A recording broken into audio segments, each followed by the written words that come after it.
Hello student, good morning. हम लोगों ने जुखाम ना जो कि वायरस जनित रोग है इसके बारे में पढ़ा था। फिर जीवाणु जनित रोग हम लोग पढ़ रहे थे। उसमें आज हम लोग पढ़ेंगे टिटनेस या धुनुकबाई रोग। ये क्या है? तो बेटा ये जो रोग है टिटनेस काफ़ी चर्चित रोग है, ठीक है, जो हम लोगों ने काफ़ी बार या आसपास सुना होगा। टिटनेस हो गया है उनको। तो ये जो है किस बैक्टीरिया के कारण होता है? तो क्लास्ट्रीडियम टेटेनी नामक जीवाणुओं के द्वारा यह रोग होता है। इस रोग में क्या होता है? यह जीवाणु जो है सामान्यतः मृदा में पाया जाता है। जो क्लास्ट्रीडियम टेटेनी नामक जीवाणु जो है ये प्रायः मृदा में पाया जाता है। ये जो है कहाँ पाया जाता है? ये मृदा में पाया जाता है, ठीक है। सामान्यतः ये जो क्लास्ट्रीडियम टेटेनी है ये मृदा में पाया जाता है।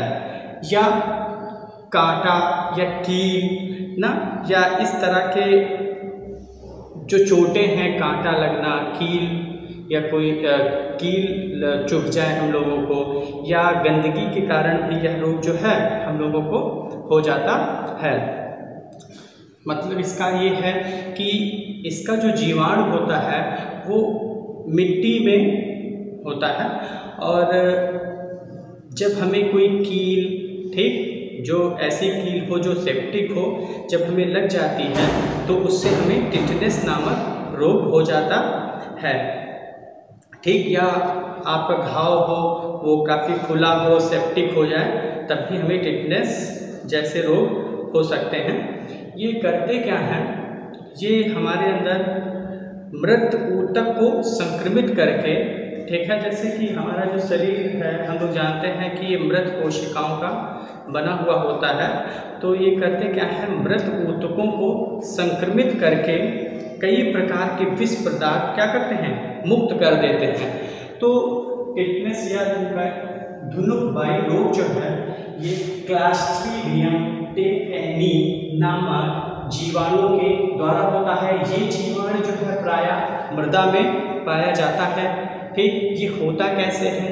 ये होता इस तरीके से है कि जब हमें कोई कील जो सेप्टिक हो, या कहीं कांटा लग जाना, या घाव जो हो वो खुला हुआ हो ना, विभिन्न प्रकार के बैक्टीरिया जो है उस पर क्या करें? आक्रमण करें, ठीक, तब ये हमें क्या हो जाता है? टिटनेस नामक रोग हो जाता है। ये करता क्या है? ये हमारी जो मृत कोशिकाएं हैं, जो हमारे ऊपर की मृत सेल होती हैं, या मृत कोशिकाएं जो होती हैं, या मृत ऊतक जो होता है उसको संक्रमित करके कई सारे विष पदार्थ को मुक्त करते हैं, जिससे हम लोगों को टिटनेस या धुनुकबाई रोग हो जाता है। नेक्स्ट जो डिजीज है एंथ्राक्स। एंथ्राक्स या इसे बोलते हैं गिल्टी रोग, ठीक। एंथ्राक्स या गिल्टी रोग, यह रोग बैसिलियस एंथ्रेसिस नामक जीवाणु के कारण होता है। यह रोग जो है बैसिलियस एंथ्रेसिस नामक जीवाणु के कारण होता है। जीवाणु का नाम लिखा है। ये रोग जो है बैसिलियस एंथ्रेसिस नामक जीवाणु के कारण होता है। जो सामान्यतः ये किसमें होता है? ये रोग जो होता है सामान्यतः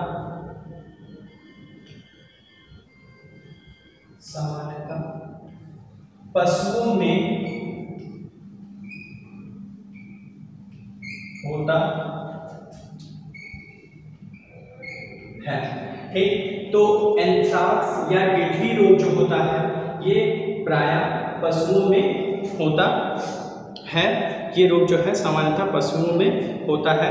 और पशुओं से मनुष्य में ये कैसे आता है? जब हम एंथ्राक्स या गिल्टी रोग से संक्रमित पशुओं के जब हम लोग संपर्क में आते हैं तो ये रोग जो है हमें भी हो जाता है, या हम इसके संक्रमण की चपेट में आ जाते हैं। तो इसमें होता क्या है, इसमें होता ये है कि इस रोग के कारण आंत में क्या पड़ जाती है, गिल्टी पड़ जाती है, आंत में गिल्टी हो जाती है। ठीक है, तो इस रोग में क्या होता है, आंत में गिल्टी हो जाती है, गिल्टी पड़ जाती है। तो ये रोग जो है काफ़ी घातक रोग होता है। ठीक है, काफ़ी घातक रोग होता है। इसमें क्या होता है, ये जब ऐसा हो जाता है तो हमारे अंदर जो रुधिर वाहिनियाँ होती हैं, छोटी छोटी रुधिर वाहिनियाँ होती हैं, वो फटने लगती हैं और इससे जो फटने से काफ़ी सारे विषैले पदार्थ निकलते हैं, जिससे कि व्यक्ति की मृत्यु भी हो सकती है या पशुओं की मृत्यु भी हो सकती है। तो ये रहा आपका गिल्टी रोग। जैसा कि सब कुछ इसमें हमने आपको बताया, बैसिलियस एंथ्रेसिस नामक जीवाणुओं के कारण होता है। ये रोग जो है सामान्यतः पशुओं में होता है। जब कोई व्यक्ति पशुओं के संपर्क में आता है तो वो रोग उससे ट्रांसफ़र होके मनुष्य में आ जाता है। इस रोग में जो है मनुष्य की या पशुओं की जो आंतें हैं उसमें गिल्टी पड़ जाती हैं। दूसरा रोग, जो तीसरा रोग है, वो हम लोग पढ़ लेते हैं, कुष्ठ रोग पढ़ते हैं, जो नेक्स्ट है कुष्ठ रोग। ठीक है, तो कुष्ठ रोग जो है इसके बारे में हम लोग पढ़ेंगे। तो ये जो होता है, ये जो है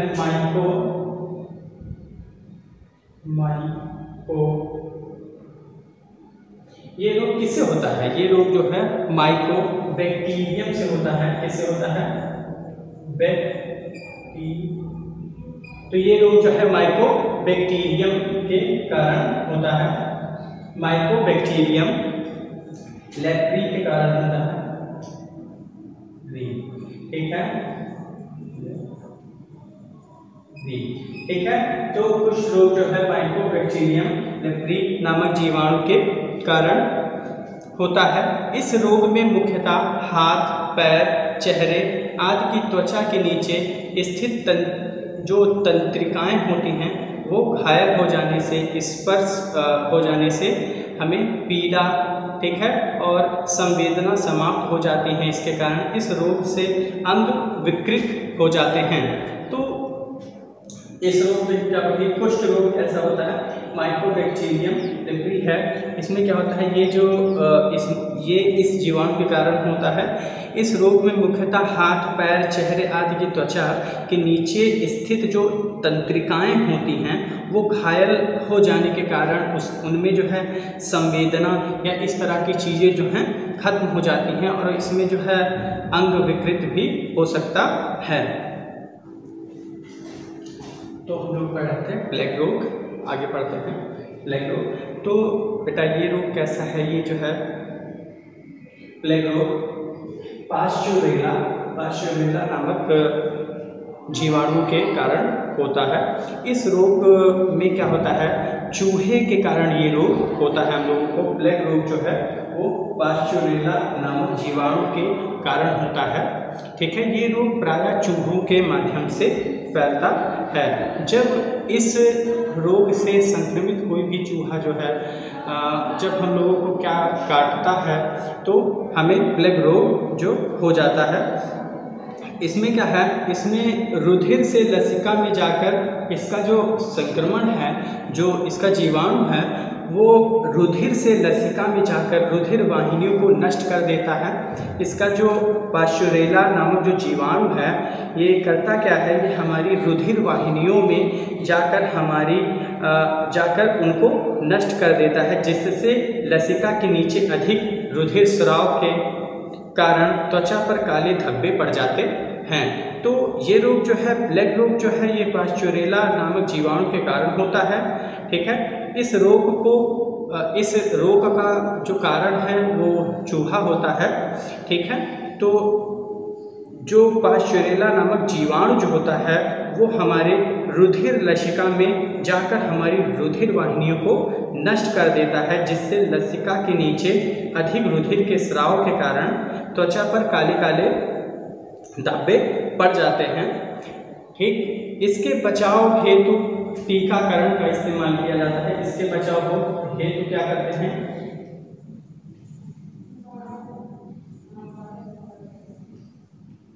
ठीक है, इसके बचाव हेतु हम लोग टीकाकरण का इस्तेमाल करते हैं। और उपचार हेतु जो है प्रतिजैविक औषधियों का भी प्रयोग करते हैं। मतलब इसके बचाव के लिए टीकाकरण और प्रतिजैविक औषधियों का उपयोग भी किया जाता है। ट्रिपल ई प्लेग रोग ये जो है चूहों के कारण होता है, जिसमें पास्चुरेला नामक जीवाणु के कारण होता है। ये क्या करते हैं, ये हमारे रुधिर वाहिनियों में जाकर उनको नष्ट कर देते हैं, जिससे कि क्या होता है, लसिका के नीचे अधिक रुधिर क्या होता है, स्रावित होकर इकट्ठा हो जाता है, जिससे कि काले काले धब्बे पड़ जाते हैं। और इसके बचाव के लिए हम लोग टीकाकरण और कई सारी औषधियों का प्रयोग करते हैं, वो भी प्रतिजैविक औषधियों का प्रयोग करते हैं। Okay, thank you.